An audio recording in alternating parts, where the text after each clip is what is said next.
ইত্যাদি সমন্বয়ে গঠিত একটি প্রক্রিয়া।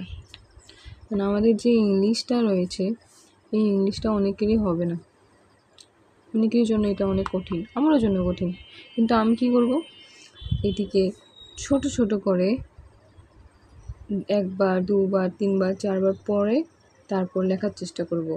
ঠিক আছে, এইভাবে ভাগ করে নেব যে human resource management HRM, human resource management HRM is concerned with the people, is concerned with the people, is concerned with the people. Human resource management HRM is concerned with the people. Dimension in management, dimension in management, এই একটি line, মানে একটি বাক্যটিকে আমি তিন ভাগে ভাগ করে নিলাম। Human resource management HRM is concerned with the people. Dimension in management, it is a process consisting of the acquisition.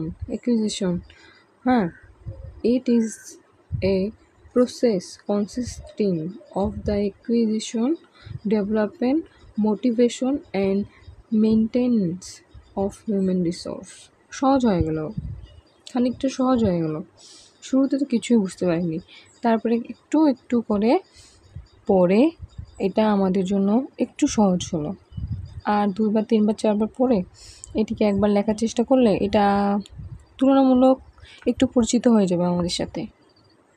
ঠিক আছে, তো এটা বাংলা কি, তো আমাদের এটা যদি আমরা প্রশ্নে লিখতে পারি তা আমাদের মার্ক বেশি পাওয়ার একটা সম্ভাবনা অনেকটাই বেড়ে যায়।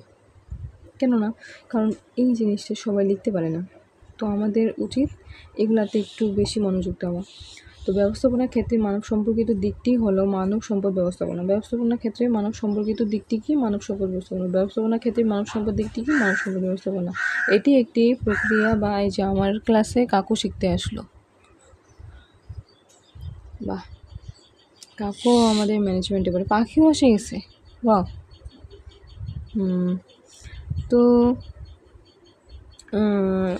ব্যবস্থাপনার ক্ষেত্রে মানব সম্পর্কিত দিকটি হলো মানব সম্পদ ব্যবস্থাপনা। এটি একটি প্রক্রিয়া বা মানব সম্পদ সংগ্রহ, উন্নয়ন, প্রেষণা ও সংরক্ষণ ইত্যাদি সমন্বয়ে গঠিত একটি প্রক্রিয়া। যে সমন্বয়ে গঠিত একটি প্রক্রিয়া মানব সম্পদ, এটি একটি প্রক্রিয়া যা বা মানব সম্পদ সংগ্রহ, উন্নয়ন